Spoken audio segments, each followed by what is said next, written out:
Hello friends, ओसप coding के channel पर आपका हार्दिक स्वागत है। जावा की इस इम्पॉर्टेंट सीरीज़ में आज हम बात कर रहे हैं एक नए कॉन्सेप्ट की, बहुत इम्पॉर्टेंट कॉन्सेप्ट की। दोस्तों, आपको याद होगा जब हमने ऊप्स की शुरुआत की थी, ऑब्जेक्ट ओरिएंटेड पैराडाइम को डिस्कस किया था, तो हमने कंक्लूजन ड्रॉ किया था कि अल्टीमेटली ऊप्स की प्रोग्रामिंग के दो फायदे हैं। Number one is data security, जो कि हम क्लास ऑब्जेक्ट की हायरार्की में और सिक्योर्ड वे में डेटा को यूज़ करते आ रहे हैं प्रोग्रामिंग में। और दूसरी इंपॉर्टेंट एक बात थी कोड रीयूजेबिलिटी। रीयूजेबिलिटी का मतलब है कि अगर हम ऑब्जेक्ट ओरिएंटेड पैराडाइम अडॉप्ट करते हैं और कोई कमर्शियल एप्लीकेशन आप बना रहे हो, कोई सॉफ्टवेयर आप डेवलप कर रहे हो और कोई क्लासेस आपने पहले से बना रखी हैं, आप चाह रहे हो कि उसी बिहेवियर को, उसी क्लास की डेटा को, उसकी मेथड्स को आगे कहीं पर फिर से यूटिलाइज करना हो। मतलब एक कोड जो आप पहले लिख चुके हो उसी को बार बार आपको डिफरेंट प्रोग्रामिंग सिचुएशन में अप्लाई करना है। तो दोस्तों, ऐसी स्थिति में एक बड़ा इंपॉर्टेंट रोल, एक बड़ा इंपॉर्टेंट कॉन्सेप्ट हमको समझना जरूरी होता है, दैट इज इनहेरिटेंस। इनहेरिटेंस हालांकि बहुत कॉमन वर्ड है, डे टू डे लाइफ में भी हम इनहेरिटेंस के कॉन्सेप्ट को समझते हैं। जैसे कई बार सुनते हैं ना कि पेरेंट्स की प्रॉपर्टी को चाइल्ड में जब हम इनहेरिट करते हुए देखते हैं या चाइल्ड में उन प्रॉपर्टीज़ को देखते हैं, तो हम बोलते हैं कि ये उसकी पेरेंटल प्रॉपर्टी है, या ये जो एट्रीब्यूट है उसने फादर से एक्सेस किया है या इनहेरिट किया है। ये जो एक डे टू डे लाइफ में हम लोग सुनते हैं ना कि ये गुण, ये स्पेसिफिक जो कैरेक्टरिस्टिक्स है, ये तो उसके पिताजी में थी और ये उसने एज इट इज़ इनहेरिट की है। तो इनहेरिट करना मतलब कहीं ना कहीं फैमिली स्ट्रक्चर में बेस स्ट्रक्चर के साथ चीज़ों को डिराइव करना। सिमिलर कॉन्सेप्ट को हर object oriented programming language implement करती है। जावा भी इस कॉन्सेप्ट को इंप्लीमेंट करती है। तो इनहेरिटेंस का थॉट समझ में आ रहा है? किसी भी बेस क्लास की डेफिनेशन को, उसकी कैपेबिलिटी को डिराइव्ड क्लास की बॉडी में रीयूटिलाइज करना, रीडिफाइन करना, इस कॉन्सेप्ट को हम बोलते हैं इनहेरिटेंस। इनहेरिटेंस मतलब कंप्लीटली कोड रीयूजेबिलिटी, एक ही कॉन्सेप्ट को बार बार रीयूटिलाइज करना, अपनी डिफरेंट प्रोग्रामिंग सिचुएशन में उसको लिखे बिना उपयोग करना, उसमें फीचर्स को एड ऑन करना। ये चीज़ें हमको थोड़ी और क्लियर डिस्कस करना पड़ेगी, कुछ कॉन्सेप्ट के साथ हम बात करेंगे। पहले हम समझते हैं कंप्लीट इनहेरिटेंस क्या है। तो सबसे पहले तो ये पॉइंट अभी जो मैंने आपसे डिस्कस किया कि inheritance basically defines the concept of code reusability. मतलब जो डेटा मैंने पहले डिफाइन कर दिया उसको यूटिलाइज करो, जो मेथड, जो फंक्शन मैंने क्लास में बना दिए उसको फिर से यूज़ करना बिना लिखे, as it is with the existing capacity, ये उसका पावर है। अब derived class is capable to inherit the features, features मतलब प्रॉपर्टीज एंड मेथड्स, दोनों की बात कर रहे हैं अपन, of another class that is base class. मतलब डिराइव्ड क्लास, चाइल्ड जो होगा वो अपने पेरेंट की प्रॉपर्टीज़ को, उसके डेटा को, उसकी मेथड को इनहेरिट करे। तो डिराइव्ड क्लास मतलब new classes, child classes, sub classes. तो derived class, child class, sub class एक ही बात है। और another class that is base class, ये बेस क्लास की कैपेबिलिटी को डिराइव करेगा। तो बेस क्लास को हम बोलते हैं पेरेंट क्लास, सुपर क्लास, तो कोई भी टर्म यूज़ कर सकते हैं, super class, sub class, base class, derived class, parent class, child class, एक ही बात है। अलग अलग तरीके हैं, कोई व्यक्ति क्या कन्वेंशन यूज़ करता है, अपने डिस्कशन में ये अलग अलग हो सकता है। अब इनहेरिटेंस का मतलब क्या हो गया? Means creating new classes. आपको नई क्लासेस डिज़ाइन करना है, डिराइव करना है, जो कि पुरानी क्लास पर बेस्ड होगी। जो किस पर बनी होगी? एग्जिस्टिंग क्लास पर, बेस क्लास पर। और derived class that inherits from the base class can reuse the methods and fields of that base class. मतलब ये हो गया कि जो बेस क्लास का डेटा और जो फंक्शन मैंने अगर पहले डिफाइन कर दिए तो डिराइव्ड क्लास को अब ये पावर होगा कि वो उसकी एग्जिस्टिंग कैपेसिटी को एज इट इज़ अपने डिराइव्ड बॉडी में यूटिलाइज कर पाए, इनहेरिट कर पाए। हाँ, उसमें मॉडिफिकेशन भी संभव है, उसके बिहेवियर को एड ऑन करेंगे हम, उसमें चीज़ें बढ़ाएंगे यहाँ पर। In addition you can add new fields and method to the derived class. मतलब बड़ी इंपॉर्टेंट बात क्या हो गई कि जो बेस है वो तो एज इट इज डिराइव हो गई, एज इट इज़ इनहेरिट हो गई, लेकिन उसके अलावा मैं उसमें नया डेटा, नए फंक्शन मतलब नई मेथड्स को भी ऐड कर सकता हूँ डिपेंडिंग ऑन अवर रिक्वायरमेंट। और ख़ासकर कुछ नया होगा जब भी तो मैं डिराइव कर रहा हूँ। अगर वो एग्जैक्टली सेम होगी तो मैं डिराइव क्यों करूँगा, उसी का ऑब्जेक्ट बनाऊँगा और यूज़ कर लूँगा अलग अलग प्रोग्रामिंग सिचुएशन में। लेकिन इनहेरिटेंस का मॉडल क्या बोलता है कि जब आप क्लासेस को डिराइव करते हो दैट मीन्स उसका ओल्ड बिहेवियर तो एज इट इज़ होगा, उसका ओल्ड डेटा मेथड तो एज इट इज़ होगी, बल्कि साथ में नया डेटा और नए फंक्शन, नई मेथड भी यहाँ पर इम्प्लीमेंट होगी। And this is the only objective to define the derived class.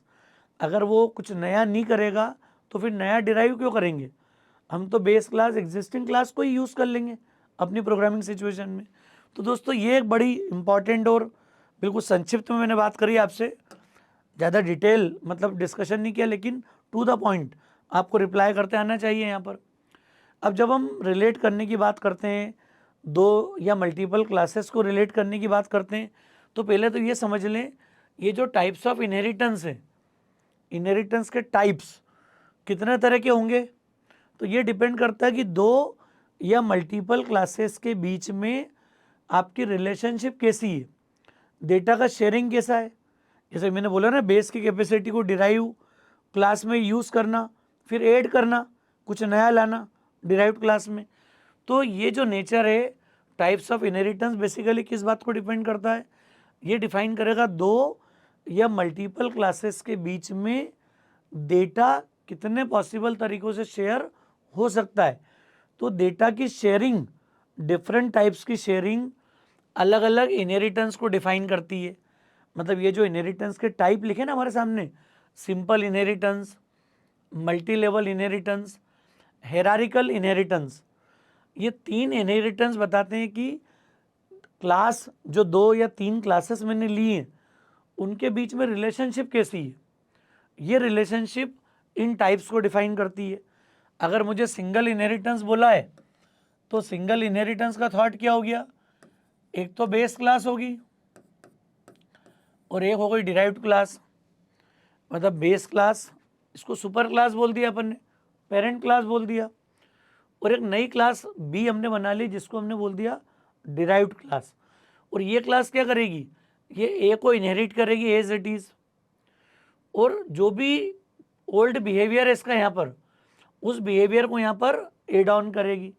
तो ये वाला जो स्ट्रक्चर होगा ना कहीं भी जिसमें एक पेरेंट क्लास और एक चाइल्ड क्लास हो, एक डिराइव्ड क्लास हो, तो ऐसे स्ट्रक्चर को हम बोलते हैं सिंगल या सिंपल इनहेरिटेंस।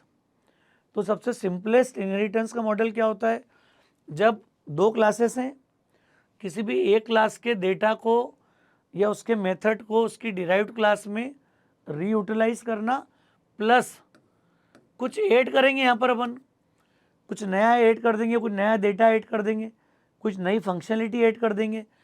तो फिर ये एक्सपांडेड जो बिहेवियर है, जैसे होता है ना कई बार कोई गाड़ी है, कार बनाने वाली कंपनी सपोज मारुति का जो एग्जिस्टिंग मॉडल है उसका अपना बिहेवियर है।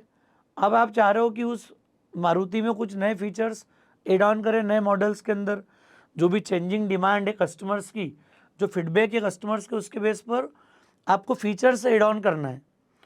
तो अच्छा एक चीज़ बताओ, जो पुराना मॉडल है वो तो एज इट इज़ वर्कआउट करेगा, वही चार पहिए होंगे, क्लियर, गियर बॉक्स होगा, गियर दिया होगा आपको, लीवर इंटरफेस एक जिससे आप गियर चेंज कर पाते हो, अपना इलेक्ट्रिक की फंक्शनिंग होगी, सब कुछ होगा उसमें जो जो अभी तक के मॉडल में था।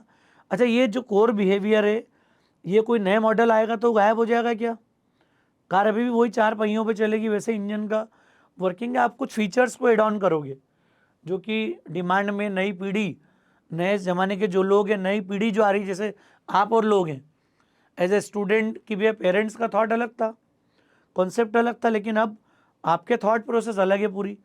आप कुछ नए तरह की चीज़ें चाहते हो, प्लान्ड वे में चाहते हो, थोड़ा मैनेज मोड में चाहते हो, तो वो चीज़ों को हम समझते हैं कि हम डिराइव्ड क्लास में, चाइल्ड क्लास में उन नए फीचर्स को एड ऑन कर दें, पुरानों को चेंज करे बिना, पुरानों को मॉडिफाई करे बिना।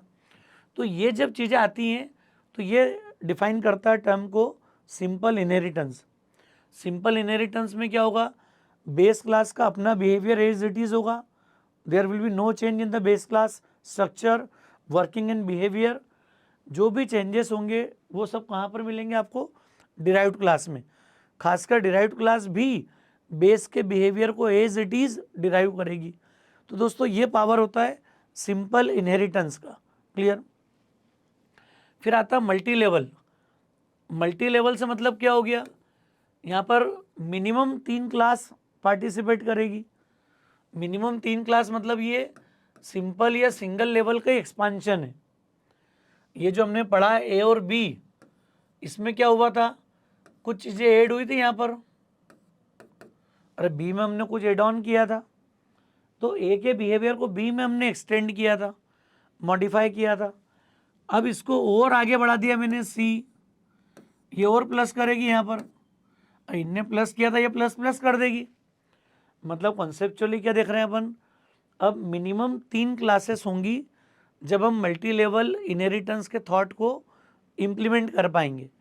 अब 3 क्लास मतलब क्या हो गया, ये सिंपल का रोल तो वैसा ही है कि ए की कैपेबिलिटी को, उसके एट्रीब्यूट को, मेथड को बी में डिराइव किया प्लस कुछ एड ऑन किया। वैसे सी ने बी के बिहेवियर को एज इट इज इनहेरिट किया, तो सी में ए और बी दोनों का बिहेवियर आ गया। और कुछ नए जिसके कारण सी बनी है, सी में नया क्या है, तो ये नए एट्रीब्यूट, नया डेटा, नई फंक्शनलिटी सी में आ जाएगी। अच्छा, मल्टी लेवल होने का थॉट क्या है, जब सी टू बी, बी टू ए जाओगे आप, every time you will see only one parent class. देख रहे हो आप स्ट्रक्चर में, और ए से बी में आए, बी से सी में आए, तो एक ही चाइल्ड क्लास मिल रही है आपको। तो ये सिंगल पेरेंट सिंगल चाइल्ड की हायरार्की को हम लोग क्या बोलते हैं, मल्टी लेवल इनहेरिटेंस। और मल्टी लेवल इनहेरिटेंस जहाँ भी आएगा दोस्तों, वहाँ पर इस क्लास को तो हमने बोल दिया बेस क्लास, सी को हमने बोल दिया डिराइव्ड क्लास, और बी को हम बोलते हैं इंटरमीडिएट बेस क्लास।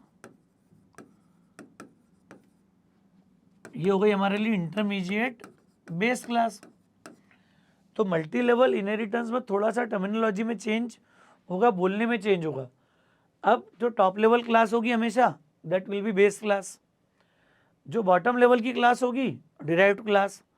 लेकिन जो बीच में होगी, 2, 3, 4 जितनी क्लास हो, B1, B2, B3, तीन बीच में क्लासेस हैं, so these are the intermediate base class.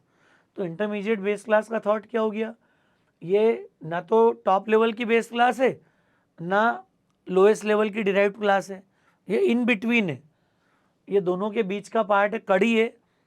इसके एट्रीब्यूट को डिराइव करके बी में ला रहे हैं, बी के एट्रीब्यूट को डिराइव करके आप सी में ले जा रहे हो। ऐसे किसी स्ट्रक्चर को हम मानते हैं मल्टी लेवल इनहेरिटेंस। क्लियर। मतलब ये सब प्रैक्टिकली भी हम लोग पढ़ेंगे आगे, हर लेक्चर में हम लोग कोशिश करेंगे कि एक इनहेरिटेंस को प्रैक्टिकली इम्प्लीमेंट करें, ये कोशिश करेंगे आगे। तो दोस्तों ये 2 हो गए। अब थर्ड होता है हेरारिकल इनहेरिटेंस। हेरारिकल इनहेरिटेंस का मतलब क्या हो गया, अगर मैं हेरारिकल इनहेरिटेंस की बात करता हूं, मतलब ये इनहेरिटेंस बताता है ट्री स्ट्रक्चर। जब भी डेटा ट्री स्ट्रक्चर के फॉर्म में ऑर्गेनाइज होगा, तो वो जो इनहेरिटेंस रीयूजेबिलिटी का जो थॉट होगा, दैट इज हेरारिकल इनहेरिटेंस। ये पॉलीमॉर्फिज्म का हॉट फेवरेट डिज़ाइन है। तो दोस्तों पॉलीमॉर्फिज्म जब भी जावा इंप्लीमेंट करेगी, तो पॉलीमॉर्फिज्म इंप्लीमेंट करने के लिए हम लोग हेरारिकल इनहेरिटेंस को यूजुअली इंप्लीमेंट करते हैं। मतलब ये ज़रूर ध्यान रखना आप कि जब कभी इम्प्लीमेंटेशन की बात आती है, हेरारिकल इनहेरिटेंस को आप इम्प्लीमेंट करोगे, तो ये एक तरीके से पॉलीमॉर्फिज्म इम्प्लीमेंट करना है। तो पॉलीमॉर्फिज्म को अचीव करने की शुरुआत जो होती है, वो हेरारिकल के रास्ते से बनेगी। ये वो रास्ता जहाँ से हम एक्चुअल पॉलीमॉर्फिज्म इम्प्लीमेंट करेंगे, जिसको हम रन टाइम पॉलीमॉर्फिज्म बोलते हैं, या फिर जावा बोलती है dynamic method dispatching. We can dispatch method at the time of execution. Clear. तो पॉलीमॉर्फिज्म फंक्शन पे फोकस करेगा, मेथड्स के बिहेवियर फोकस करेगा, जबकि नॉर्मल इनहेरिटेंस का पूरा कंसंट्रेशन डेटा की शेयरिंग पे होता है। ये हम आगे प्रूव भी करेंगे कई तरीकों से। तो यहाँ पर थॉट होता है कि एक क्लास है ए, इसको 2, 3, 4 जितनी चाहो उतनी क्लासेस में डिराइव कर लो आप। तो ये जो स्ट्रक्चर आपके सामने आ रहा है, ये स्ट्रक्चर बताता ट्री स्ट्रक्चर। अभी डी होती तो भी ऐसे आया था डी। तो ए को बी भी डिराइव कर रहा है, सी भी कर रहा है, डी भी, ई भी। तो ये जब एक पेरेंट क्लास को डिफरेंट चाइल्ड क्लास एक्सेस करेगी, डिराइव करेगी, clear, one parent with multiple child classes, ऐसे स्ट्रक्चर को, ऐसे डिज़ाइन को हम बोलते हैं हेरारिकल इनहेरिटेंस। और यहाँ पर फ़ायदा क्या है, किसी भी बेस क्लास के बिहेवियर को मेजॉरिटी ऑफ प्लेसेस पे आपको रीडिफाइन करना हो। अरे पॉलीमॉर्फिज्म कब होगा, जब एक ही फंक्शन विथ डिफरेंट फंक्शनलिटी, हर डिराइव्ड क्लास उस स्पेसिफिक बिहेवियर को अपनी नीड के हिसाब से रीडिफाइन करे। तो जब ये थॉट कहीं पर आएगा तो ही हम हेरारिकल इनहेरिटेंस को इम्प्लीमेंट कर पाएंगे। तो दोस्तों बहुत इंपॉर्टेंट इनहेरिटेंस है। सबसे बड़ी बात क्या है, जावा इन 3 इनहेरिटेंस के डिज़ाइन को, ये जो 3 इनहेरिटेंस के डिज़ाइन है, इन तीनों को जावा डायरेक्ट इम्प्लीमेंट करती है, डायरेक्ट सपोर्ट देती है। क्लियर। ये जो दो होते हैं कॉमनली आपने सुने होंगे, मल्टीपल इनहेरिटेंस और हाइब्रिड इनहेरिटेंस। मल्टीपल मतलब मल्टीपल पेरेंट क्लास, तो मल्टीपल पेरेंट क्लास मतलब 2 पेरेंट क्लास और उसको डिराइव करके कहाँ ले आओ, सी। ये जो स्ट्रक्चर है ये जावा डायरेक्ट सपोर्ट नहीं करती है। डायरेक्ट सपोर्ट नहीं करती इसका मतलब क्या हो गया, जावा आगे एक टर्म यूज करेगी इंटरफेस। बड़ी इंपॉर्टेंट टर्म है, एब्स्ट्रैक्शन को अचीव करना प्रॉपर तरीके से। तो इंटरफेस जावा में एक वो टर्म है स्पेसिफिक जो मल्टीपल और हाइब्रिड इनहेरिटेंस के केस को इम्प्लीमेंट करती है। तो ये जावा में कभी पॉसिबल नहीं होगा कि एक क्लास 2 पेरेंट क्लास को डिराइव करे। C++ में होता है, पाइथन में हो जाता है ये। Java will not allow to define more than 1 base class at a time. Clear. तो 2 पेरेंट क्लास को ये डिफाइन नहीं कर पाएगी एक बार में। So this kind of structure is not possible. Clear. We can not implement directly multiple inheritance. Clear. ये बात दिमाग में होना चाहिए। यहाँ पर ये जवाब किसी को नहीं दोगे आप कि जावा में मल्टीपल इनहेरिटेंस होता ही नहीं है। अरे जावा क्या करेगी, तो प्रोग्रामिंग सिचुएशन है। अगर वो प्रोग्रामिंग सिचुएशन आती है तो जावा उसको डायरेक्ट सपोर्ट नहीं देगी, but there are so many ways we can implement this kind of inheritance. Clear. तो कभी ये जवाब नहीं देंगे, नॉर्मली पढ़ा दिया जाता है कि आप सीधे बोल दो कि जावा मल्टीपल इनहेरिटेंस नहीं होता है। क्लियर। हाइब्रिड नहीं होता है, नहीं होता से मतलब है कि जावा उसका डायरेक्ट सपोर्ट नहीं देती है, डायरेक्ट इसको इनहेरिटेंस के स्ट्रक्चर में सपोर्ट नहीं देती है। पर अदर तरीके हैं जावा के पास। जावा के पास इंटरफेस है जो कि हर तरीके के केसेस को, सिचुएशन को जावा के थ्रू हैंडल करने में सपोर्ट करता है। तो दोस्तों इंटरफेस एक ऐसी टर्म होगी, आगे पढ़ेंगे जब हम एक्चुअल एक सीरीज और शुरू करूँगा मैं जावा फॉर डेवलपर, तो वहाँ पर कुछ चीज़ें तो बेसिक्स भी कवर होगी और साथ में फिर ये चीज़ें आगे बढ़ेगी। तो इंटरफेस के थ्रू हम लोग मल्टीपल इनहेरिटेंस के कॉन्सेप्ट को अचीव कर पाएंगे। तो वहाँ पर 2 क्लास नहीं होगी, एक क्लास होगी और सेकंड वाला जो होगा वो इंटरफेस होगा, थर्ड भी इंटरफेस होगा, फोर्थ भी इंटरफेस होगा। तो मल्टीपल का कोई भी सिनारियो होगा तो हम इंटरफेस के रास्ते से जाएंगे। हाइब्रिड, यहाँ भी यही हो सकता है। अरे हेरारिकल तो अलाउड है लेकिन मल्टीपल अलाउड नहीं है, तो ये होता है हाइब्रिड। क्लियर। हालांकि हाइब्रिड वाली प्रॉब्लम यहाँ भी आएगी, इंटरफेस के साथ भी आएगी। तो जावा इसको कैसे सॉर्ट आउट करती है वो हम डिस्कस करेंगे। डायमंड प्रॉब्लम का सॉल्यूशन पूछा जाता है, डायमंड प्रॉब्लम। तो हाइब्रिड के स्ट्रक्चर में नॉर्मली ये वाली प्रॉब्लम एक नोटिस में आती है। तो ये सब जब सिचुएशन आएगी इंटरफेस के साथ में तब पढ़ेंगे कि डायमंड प्रॉब्लम को कैसे रिजॉल्व करते हैं, कैसे सॉल्व करती है जावा यहाँ पर। तो दोस्तों ये 2 एक ऐसे इनहेरिटेंस के टाइप हैं जो सीधे सीधे इनहेरिटेंस के स्ट्रक्चर में नहीं है, सिंटेक्स में नहीं है, लेकिन जावा इनको इंटरफेस के साथ इम्प्लीमेंट करेगी। क्लियर। समझ में आ रहा है दोस्तों? मुझे उम्मीद है थोड़ा सा कॉन्सेप्ट क्लियर हुआ होगा आपको। बेसिक सिंटेक्स अपन इसका देख लेते हैं कि अगर मुझे बेस डिराइव्ड का सिंटेक्स कहीं पर अगर जावा में लिखना होगा तो हम लोग क्या करेंगे। तो इसका सिंटेक्स होता है,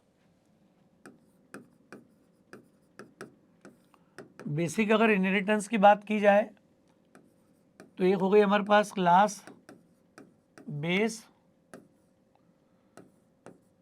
इसमें हमने ओल्ड डेटा दे दिया, ओल्ड मेथड दे दी हमने। यहाँ पर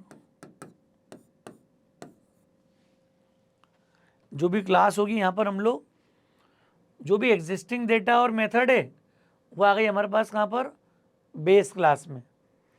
दोस्तों एक बात जरूर ध्यान रखना, हम लोग C++ में या कुछ लैंग्वेज में जाते हैं तो मॉडिफायर चेंज करते हैं इनहेरिटेंस में। जावा में कोई मॉडिफायर चेंज नहीं होगा। इन, फ्लोट, डबल, स्ट्रिंग जो भी यूज़ कर रहे हो आप करो। कारण क्या है, जब तक जावा में डायरेक्टरी एक ही है, एक ही पैकेज है, अगर ये पैकेज 1 है या हम इसको बोलते हैं कि एक डायरेक्टरी है हमारे पास, तो इसमें कितनी भी क्लास एक दूसरे को डिराइव कर सकती हैं। अगर सारी क्लासेस एक ही पैकेज में डायरेक्टरी में, तो यहाँ पे प्रोटेक्टेड पब्लिक की कोई रिक्वायरमेंट नहीं है। तो जावा में इनहेरिटेंस 2 बार पढ़ना पड़ता है अपने को। एक बार तो अभी जो सिंपल पढ़ रहे हैं, फिर हम जब पैकेज पढ़ेंगे, यूज़र डिफाइंड पैकेज की बात करेंगे, तो फिर इनहेरिटेंस को अलग से समझेंगे अपन कि मान लिया पैकेज 1 में बेस क्लास है और पैकेज 2 में डिराइव्ड क्लास है, तो फिर हमको इम्पोर्टेंस समझना पड़ेगा पब्लिक और प्रोटेक्टेड कीवर्ड का। अभी जो शुरू के प्रोग्राम हम लोग बनाएंगे, यहाँ बना रहे हैं क्लियर, इस सीरीज में सब कुछ सिंगल डायरेक्टरी में ही है, अभी एक ही पैकेज में। तो इनहेरिटेंस को लेके कोई डाउट नहीं, कोई कन्फ्यूज़न नहीं है, कोई एडिशनल मॉडिफायर की रिक्वायरमेंट नहीं है। हम तो वही नो मॉडिफायर और फ्रेंडली से ही काम चला लेंगे अभी पूरा। प्रोटेक्टेड पब्लिक की बात कब करेंगे, जब इंटर पैकेज कम्युनिकेशन की बात करेंगे अपन। समझ में आ रहा है दोस्तों, बात समझ में आ रही है, बहुत इंपॉर्टेंट टर्म है ये। तो ये हो गया बेस क्लास का स्ट्रक्चर। फिर हमने बना दिया क्लास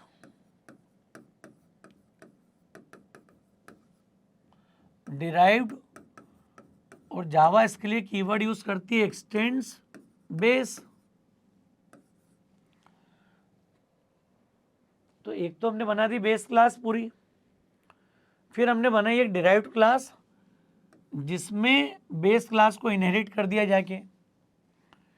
ये क्या करेगी, जो पुराना है उसको तो एडिट करेगी, एज इट इज यूज करेगी, नया डेटा नई मेथड,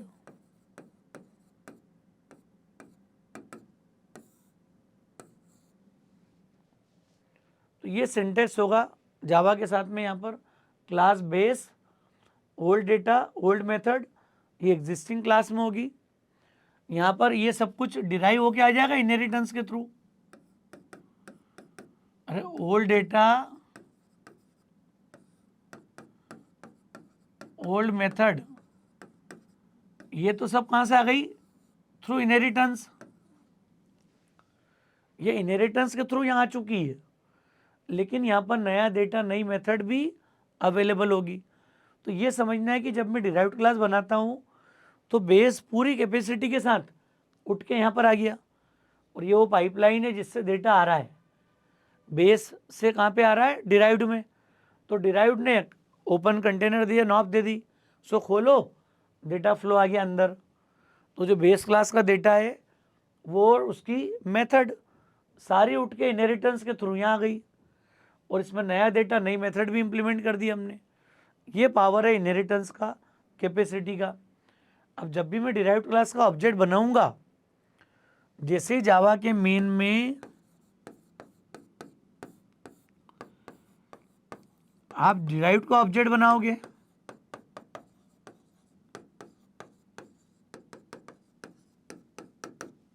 जैसे ही मैंने ऑब्जेक्ट क्रिएट करा, मेमोरी का ऑर्डर क्या होगा, ये जाएगा पहले डिराइव्ड के पास, देखिएगा इनहेरिटेंस है बेस, तो कंट्रोल पहले कहाँ जाएगा, बेस क्लास के पास। तो पहले मेमोरी क्रिएट होगी बेस के लिए, मतलब मेमोरी का जो ऑर्डर है बहुत इंपॉर्टेंट है, ध्यान रखना। मेमोरी पहले क्रिएट होगी बेस के लिए, फिर क्रिएट होगी डिराइव्ड के लिए। Clear, for every object of the derived class. तो डिराइव्ड क्लास का अगर कोई ऑब्जेक्ट बनेगा तो ये सिचुएशन आएगी। अरे बेस का बनाओगे तो कोई डाउट ही नहीं है, बेस तो अपनी मेमोरी क्रिएट कर देगा बस। लेकिन जब जब मैं डिराइव्ड क्लास का ऑब्जेक्ट बनाऊंगा, तब तक मेमोरी पहले क्रिएट होगी बेस क्लास की, उसके बाद मेमोरी क्रिएट होगी डिराइव्ड क्लास की। ये स्टैंडर्ड है, चाहे 2, 3, 4 कितनी भी क्लास आ जाए, ये मॉडल हमको भूलना नहीं है कभी भी, कभी कन्फ्यूज़न नहीं होना चाहिए इस चीज़ में। समझ में आ रहा है दोस्तों? कॉन्सेप्ट क्लियर है पूरा? तो दोस्तों मुझे उम्मीद है लेक्चर आपको समझ में आ गया होगा, लेक्चर ठीक लगा, क्योंकि अभी हमने आज सिर्फ इनहेरिटेंस क्या होता है, उसके टाइप क्या होते हैं, और एक बेसिक सिंटेक्स हम कैसे यूज़ करेंगे डेली इनहेरिटेंस को, ये हमने यहाँ पे डिस्कस किया है। मुझे उम्मीद है कॉन्सेप्ट आपको समझ में आ गया होगा। लेक्चर ठीक लगा तो फ्रेंड्स को ज़रूर शेयर कीजिएगा। ओसोप कोडिंग को अगर आपने सब्सक्राइब नहीं किया है तो मेरा रिक्वेस्ट है चैनल को सब्सक्राइब जरूर करें। Thanks a lot.